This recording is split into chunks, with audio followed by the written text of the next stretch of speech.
Study visa ਦੇ ਮੁੱਦੇ ਤੇ ਮੈਂ ਬਣਾਂਗਾ ਤੁਹਾਡੀ ਆਵਾਜ਼। ਕੰਸਲਟੈਂਟ ਨੂੰ ਪੁੱਛਾਂਗੇ ਸਿੱਧੇ ਸਵਾਲ ਤੇ ਤੁਹਾਨੂੰ ਮਿਲਣਗੇ ਤੁਹਾਡੇ ਸਵਾਲਾਂ ਦੇ ਜਵਾਬ। ਸਤਿ ਸ਼੍ਰੀ ਅਕਾਲ, ਸਵਾਗਤ ਹੈ ਜੀ ਸਾਰਿਆਂ ਦਾ। ਅੱਜ ਦੇ ਸ਼ੋਅ ਦੇ ਵਿੱਚ ਇੱਕ ਬੜਾ ਹੀ ਇੰਪੋਰਟੈਂਟ ਸਬਜੈਕਟ ਡਿਸਕਸ ਕਰਾਂਗੇ, ਕੈਨੇਡਾ ਲੋ ਬਜਟ ਦੀਆਂ ਓਪਰਚੁਨਿਟੀਜ਼। ਸੋ ਕੈਨੇਡਾ ਜਾਣ ਦੇ ਵਿੱਚ ਕੀ ਬਜਟ ਨੂੰ ਘਟਾਇਆ ਵਧਾਇਆ ਜਾ ਸਕਦਾ ਹੈ, ਕਿਹੜੇ ਤਰੀਕੇ ਨੇ ਜਿਹਦੇ ਨਾਲ ਤੁਹਾਡਾ ਕੈਨੇਡਾ ਜਾਣ ਦਾ ਸੁਪਨਾ ਵੀ ਪੂਰਾ ਹੋ ਜਾਵੇ ਤੇ ਪੈਸੇ ਬਹੁਤ ਜ਼ਿਆਦਾ ਨਾ ਲੱਗਣ।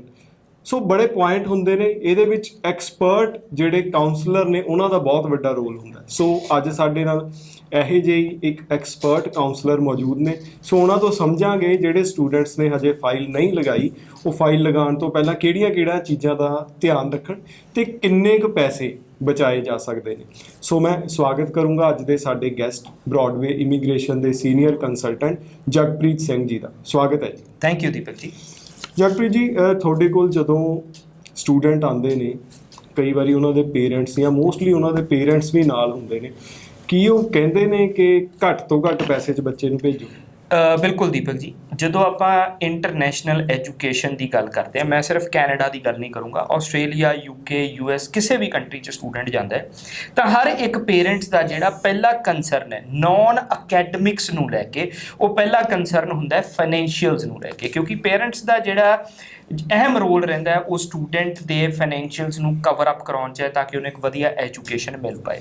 ਨੋਰਮਲੀ ਅਸੀਂ ਜਦੋਂ ਕੈਨੇਡਾ ਦੀ ਗੱਲ ਕਰਦੇ ਹਾਂ ਤਾਂ ਦੀਪਕ ਜੀ ਆਪਾਂ ਵੀ ਜ਼ਿਆਦਾਤਰ ਇਸ ਪਲੇਟਫਾਰਮ ਦੇ ਉੱਤੇ SDS, non SDS, academic, English credibilities, program selections ਦੀ ਗੱਲ ਕੀਤੀ ਹੈ। ਬਟ ਕਿਤੇ ਨਾ ਕਿਤੇ ਇੱਕ ਕੰਸਟ੍ਰੇਂਟ ਇਹ ਵੀ ਰਹਿੰਦਾ ਹੈ ਕਿ ਸਟੂਡੈਂਟ ਕਈ ਵਾਰ ਗਲਤੀ ਕਰਦੇ ਨੇ ਬਜਟ ਨੂੰ ਲੈ ਕੇ। ਨੋਰਮਲੀ ਅਗਰ ਤੁਸੀਂ ਫੀਸ ਸਟਰਕਚਰ ਦੀ ਗੱਲ ਕਰੋ ਤਾਂ ਇੱਕ ਰਿਪਿਊਟਡ ਇੰਸਟੀਟਿਊਸ਼ਨ ਦੇ ਵਿੱਚ ਇੱਕ ਟੈਕਨੀਕਲ ਪ੍ਰੋਗਰਾਮਸ ਨੂੰ ਲੈ ਕੇ ਜਾਂ ਜਿਹੜੇ ਪ੍ਰੋਗਰਾਮਸ ਦੇ ਕਰੀਕੁਲਮ ਅਕੈਡਮਿਕਸ ਨੂੰ ਲੈ ਕੇ ਬਹੁਤ ਅੱਛੇ ਤਰੀਕੇ ਨਾਲ ਸਟੈਂਡਰਡਾਈਜ਼ ਨੇ, ਉਹਨਾਂ ਦਾ ਫੀਸ ਸਟਰਕਚਰ ਕਿਤੇ ਨਾ ਕਿਤੇ ਸਾਲ ਦਾ $15,000-16,000 ਤੇ ਰਹਿੰਦਾ ਹੈ। ਉਹ ਹਰ ਇੱਕ ਸਟੂਡੈਂਟ ਉਹਨੂੰ ਅਫੋਰਡ ਨਹੀਂ ਕਰ ਪਾਉਂਦਾ। ਜਦੋਂ ਹਰ ਇੱਕ ਸਟੂਡੈਂਟ ਉਹਨੂੰ ਅਫੋਰਡ ਨਹੀਂ ਕਰਦਾ ਤਾਂ ਫਿਰ ਉਹਦੀ ਦੌੜ ਲੱਗਦੀ ਹੈ ਦੀਪਕ ਜੀ ਪ੍ਰਾਈਵੇਟ ਕਾਲਜਿਸ, ਜਿੱਥੇ ਫਿਰ ਉਹਨੂੰ ਕਿਹਾ ਜਾਂਦਾ ਜੀ ਤੁਸੀਂ 1 ਸਾਲ ਦਾ ਪ੍ਰੋਗਰਾਮ ਇੱਥੇ ਕਰ ਲਓ, ਇਹਦੇ 'ਚ ਪੋਸਟ ਸਟੱਡੀ ਵਰਕ ਪਰਮਿਟ ਨਹੀਂ ਹੈ, ਇਹਦੀ ਫੀਸ $8,000 ਹੈ, $9,000 ਹੈ। ਉਹ ਪ੍ਰੋਗਰਾਮ ਵੀ ਰੈਲੇਵੈਂਟ ਹੈ ਔਰ ਬਹੁਤ ਜੈਨਰਿਕ ਹੈ, ਜਿਹਦੇ ਵਿੱਚ ਤੁਸੀਂ ਵੀ ਦੇਖਦੇ ਹੋ ਕਿ ਵੀਜ਼ਾ ਬਹੁਤ ਘੱਟ ਮਿਲਦਾ ਸਟੂਡੈਂਟ ਨੂੰ। ਬਟ ਇਹ ਚੀਜ਼ ਉਦੋਂ ਆਉਂਦੀ ਹੈ ਜਦੋਂ ਅਸੀਂ ਫਿਕਸ ਹੋ ਗਏ ਕਿ ਅਸੀਂ ਫੀਸ ਘੱਟ ਲੈਣੀ ਹੈ। ਦੂਸਰੀ ਚੀਜ਼ ਆਪਾਂ ਕਨਫਰਮ ਕਰਤੀ ਕਿ ਆਪਾਂ ਇਸ ਲੋਕੇਸ਼ਨ 'ਤੇ ਜਾਣਾ ਹੈ, ਮੇਰੇ ਦੋਸਤ ਉੱਥੇ ਪੜ੍ਹਦੇ ਨੇ, ਮੇਰਾ ਰਿਸ਼ਤੇਦਾਰ ਉੱਥੇ ਰਹਿੰਦਾ, ਮੇਰਾ ਚਾਚਾ ਤਾਇਆ ਮਾਮਾ ਭੂਆ ਉੱਥੇ ਹੀ ਹੈ।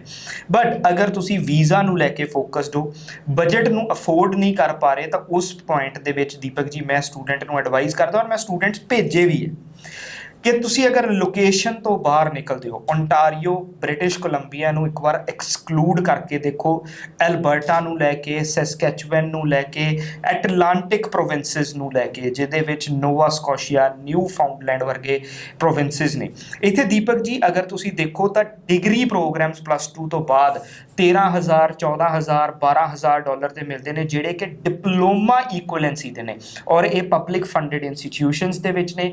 ਪੋਸਟ ਗ੍ਰੈਜੂਏਟ ਵਰਕ ਪਰਮਿਟ ਹੈ। ਬਾਕੀ ਐਕਸਪੈਂਸਿਸ ਜਿਹੜੇ ਨੇ ਉਹ ਫਿਕਸਡ ਨੇ। GIC ਜਾਣਾ ਹੈ, ਐਮਬੈਸੀ ਫੀਸ ਲੱਗਣੀ ਹੈ, ਮੈਡੀਕਲ ਹੋਣਾ ਹੈ, ਬਾਇਓਮੈਟ੍ਰਿਕ ਦੀ ਫੀਸ ਲੱਗਣੀ ਹੈ। ਬਟ ਟਿਊਸ਼ਨ ਫੀ ਨੂੰ ਲੈ ਕੇ ਯੈਸ, ਅਗਰ ਤੁਸੀਂ ਅਫੋਰਡ ਨਹੀਂ ਕਰ ਪਾ ਰਹੇ ਤਾਂ ਲੋਕੇਸ਼ਨ ਨੂੰ ਬਦਲ ਕੇ ਤੁਸੀਂ ਲੋ ਬਜਟ ਦੇ ਨਾਲ ਵੀ ਇੱਕ ਸਕਸੈਸਫੁਲ ਐਪਲੀਕੇਸ਼ਨ ਅਪਰੂਵ ਕਰਾ ਸਕਦੇ ਹੋ।